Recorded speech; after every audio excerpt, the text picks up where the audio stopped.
Hi friends, welcome to New Mechanical Mind channel. நீங்க automobile இண்டஸ்ட்ரியில work பண்றீங்களா? உங்களுக்கு குவாலிட்டி மேனேஜ்மெண்ட் சிஸ்டம் பத்தி தெரியணுமா? அப்போ இந்த சேனல் உங்களுக்கு தான்.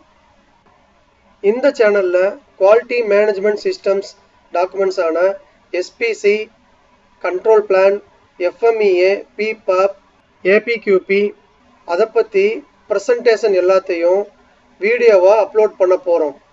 அதனால மறக்காம இந்த சேனலை உடனே சப்ஸ்கிரைப் பண்ணுங்க. கூடவே பெல் ஐக்கான் பட்டனையும் பிரஸ் பண்ணீங்கன்னா வீடியோ அப்லோட் பண்ண உடனே உங்களுக்கு நோட்டிஃபிகேஷன்ஸ்ல வந்துடும். வாங்க ப்ரெசன்டேஷனுக்குள்ள போகலாம். இன்னைக்கு நாம SPCயை பத்தி பார்க்க போறோம். இது பல பாகங்களா வெளியே வரப்போகுது. ஸோ அதனால அப்லோட் பண்ற எல்லா வீடியோவையும் வரிசையா பாருங்க.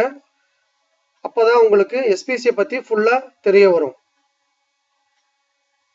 SPCயோட full form statistical process control. இது ஒரு ப்ரிவென்ஷன் டூல். ப்ரிவென்ஷன் அப்படின்னா என்னன்னு புரியலையா உங்களுக்கு? ஒரு டிஃபெக்ட் உருவாயிடுச்சு, அதை இன்ஸ்பெக்ஷன் பண்ணி கண்டுபிடிக்கிறோம் அப்படின்னா அதை டிடெக்ஷன் சொல்லுவாங்க. ஒரு டிஃபெக்ட் உருவாகாமையே தடுக்கிறத ப்ரிவென்ஷன் சொல்லுவாங்க. ஸோ SPCயை யூஸ் பண்ணோம்னா டிஃபெக்ட் உருவாகாம அது தடுக்கும். அதனாலதான் அது ஒரு ப்ரிவென்ஷன் டூல். SPCயை பத்தி தெரியணும்னா நமக்கு சில பேசிக் இன்ஃபர்மேஷன்ஸ் எல்லாம் தெரியணும். வாங்க அதை பத்தி பார்க்கலாம்.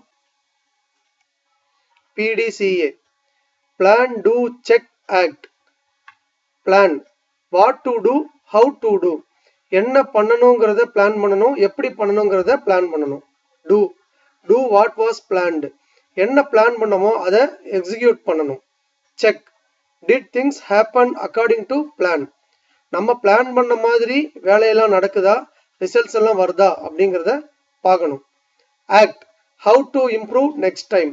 இப்போ நம்ம பிளான் பண்ண ஒர்க்கு எக்ஸ்பெக்ட் பண்ண ரிசல்ட்டை தரல அப்படின்னா அதுல என்ன தவறு நடந்திருக்குங்கிறத பார்த்துட்டு அதுல சில ஆக்டிவிட்டி இம்ப்ரூவ் பண்றத act.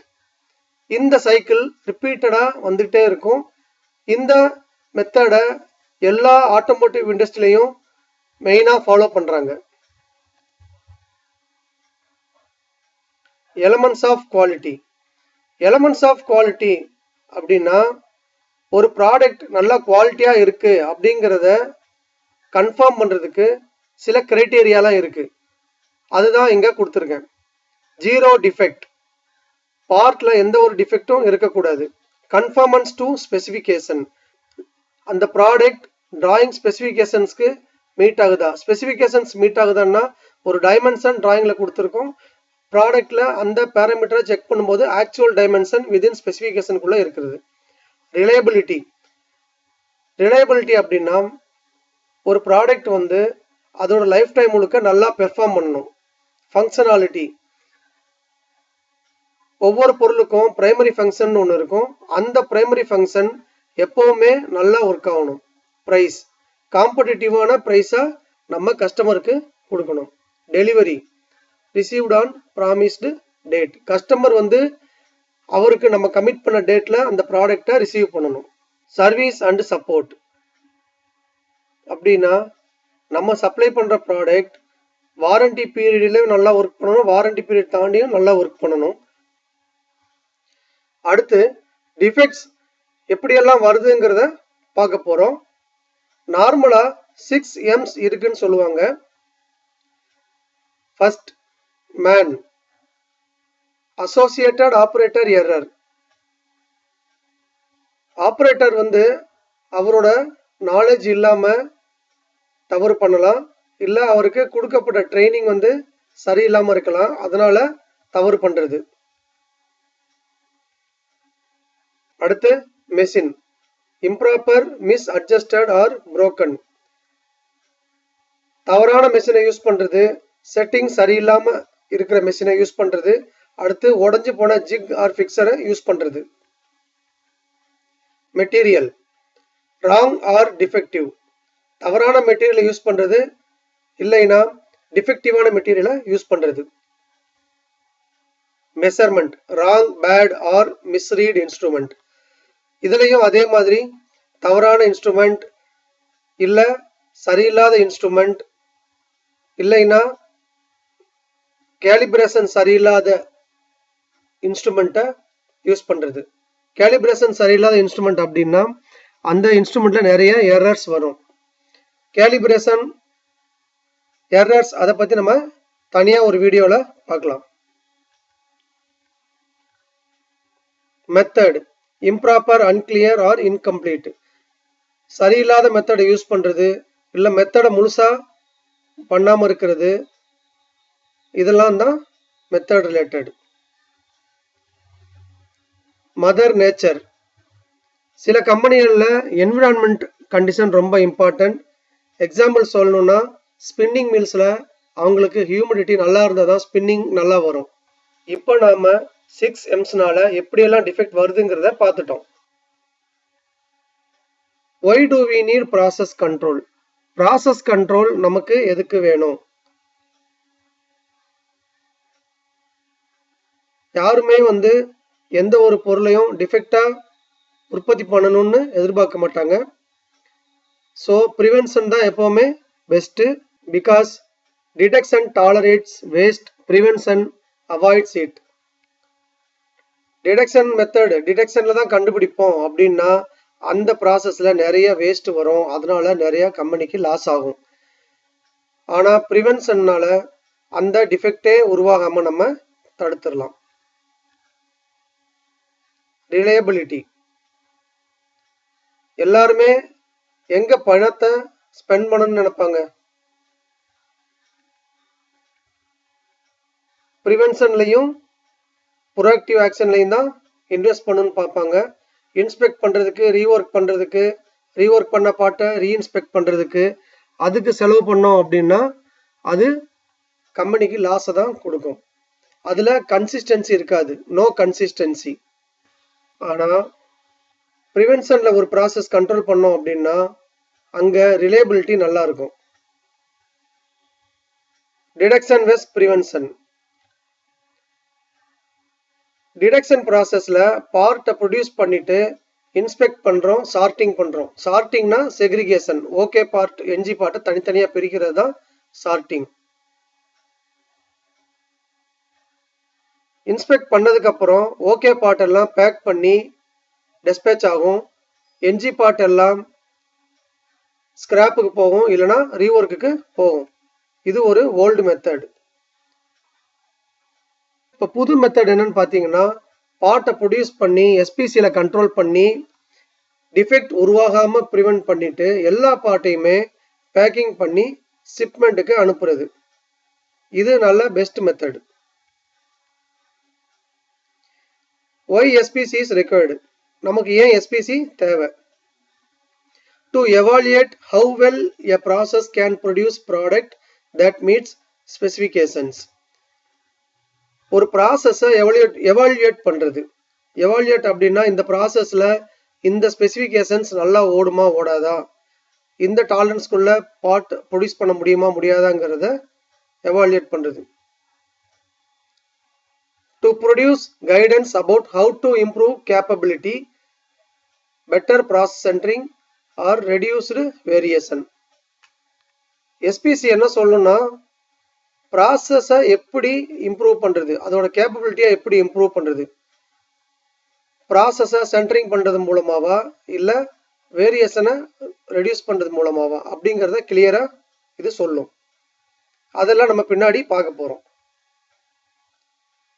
Capability studies can be used to identify a problem or to verify permanent corrective actions in the problem solving process. இந்த எஸ்பிசினால ஒரு ப்ராப்ளத்தை ஐடென்டிஃபை பண்ண முடியும், அதை பெர்மனண்டா எலிமினேட்டும் பண்ண முடியும். 18 elements of PPAP. நார்மலா 18 எலமெண்ட்ஸை PPAPக்கு சப்மிட் பண்ணுவாங்க. அந்த 18 எலமெண்ட்ஸை பத்தி நம்ம இன்னொரு வீடியோல தனியா பார்ப்போம். அந்த 18 எலமெண்ட்ஸ்ல one of the element initial process studies. Initial process ஸ்டடிஸ்னா வேற ஒன்றும் கிடையாது, எஸ்பிசி தான், ஸ்டாட்டிஸ்டிக்கல் ப்ராசஸ் கண்ட்ரோல் தான். two types of causes for variation. இரண்டு வகையான causes இருக்கு. ஒரு ப்ராடக்ட்டுக்கும் இன்னொரு ப்ராடக்ட்டுக்கும் உள்ள டிஃபரன்ஸ் ஏன் வருது அப்படின்னா ரெண்டு காசஸ்னால வருது. ஒன்று வந்து காமன் காஸ், இன்னொன்று வந்து ஸ்பெஷல் காஸ். காமன் காஸ்னா என்னன்னு பார்ப்போம். The many factors that result in variation that is consistently acting on a process. If only common causes are present in a process, it is considered stable and in control. If only common cause variation is present in a process, the process outcome is predictable. The many factors that result in variation that is consistently acting on a process. ஒரு process நடக்கும்போது பல variation அதில் act ஆகிட்டே இருக்கும், தொடர்ந்து அதில் நடந்துகிட்டே இருக்கும். If only common causes are present in a process, it is considered stable and in control. அந்த ப்ராசஸ்ல காமன் காஸ் மட்டும் இருந்தது அப்படின்னா அந்த ப்ராசஸ் ஸ்டேபிளாகவும் கண்ட்ரோலாகவும் இருக்குதுன்னு அர்த்தம். If only common cause variation is present in a process, the process outcome is predictable. அதே மாதிரி காமன் காஸ் மட்டும் அந்த ப்ராசஸ்ல இருந்ததுன்னா அந்த ப்ராசஸோட அவுட்கம்மை நம்மளால ப்ரிடிக்ட் பண்ண முடியும், அதாவது யூகிக்க முடியும். அடுத்து special cause. Special cause also known as assignable cause. இதுக்கு இன்னொரு பேரு அசைனபிள் காஸ்.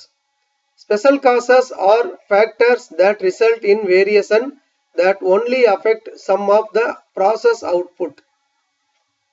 Assignable cause இல்லைனா ஸ்பெஷல் காஸ் இதுதான் என்ன பண்ணும்னா ப்ராசஸோட அவுட்புட்டை அஃபெக்ட் பண்ணும். Special cause variation results in one or more points outside of the control limits and or non random pattern of points within control limits. அதாவது special cause என்ன பண்ணும்னா கண்ட்ரோல் லிமிட்ஸை தாண்டி சில பாயிண்ட்ஸை கொண்டு போயிடும். அதே மாதிரி சில பேட்டர்ன்ஸ் நான் ரேண்டம் பேட்டர்ன்ஸாக அதை உருவாக்கும். இதை பற்றியெல்லாம் நம்ம வரப்போகிற வீடியோக்களில் ரொம்ப தெளிவாக பார்க்க போகிறோம். அதனால எதை பற்றியும் இப்போ கன்ஃபியூஸ் ஆகிக்காதீங்க. Special cause variation is not predictable and if present in a process results in instability and out of control conditions. அதுக்கு அப்படியே காமன் காசுக்கு அப்படியே ஆப்போசிட். ஸ்பெஷல் காஸ் இருக்கிற ப்ராசஸை எல்லாம் ப்ரிடிக்ட் பண்ண முடியாது, அந்த ப்ராசஸ் ஸ்டேபிளாக இருக்காது, இன்ஸ்டெபிலிட்டியாக இருக்கும். அதில் வர்ற அவுட்புட் எல்லாமே அன்கண்ட்ரோல்டாக இருக்கும், இல்லை அவுட் ஆஃப் கண்ட்ரோலாக இருக்கும். இதோட எஸ்பிசி ப்ரெசன்டேஷன் பார்ட் 1 முடியுது. இந்த ப்ரெசன்டேஷன் நல்லா இருந்துச்சுன்னா லைக் பண்ணுங்க, உங்களோட டவுட்ஸ் எல்லாத்தையும் கமெண்ட்ஸில் போடுங்க. நீங்கள் கொடுக்குற என்கரேஜ்மெண்ட், நீங்கள் கொடுக்குற ஆதரவு தான் நெக்ஸ்ட் வீடியோ உடனே வர்றதுக்கு எனக்கு சப்போர்ட் பண்ணும். ஸோ நம்ம சேனலை கண்டிப்பாக சப்ஸ்கிரைப் பண்ணுங்கள். இன்னும் நிறைய வீடியோ அப்லோட் பண்ண போகிறோம், எல்லாத்தையும் பாருங்கள். உங்களுக்கு குவாலிட்டி மேனேஜ்மெண்ட் சிஸ்டம்ஸ் பற்றி நல்லா தெரிய வரும். நன்றி, வணக்கம்.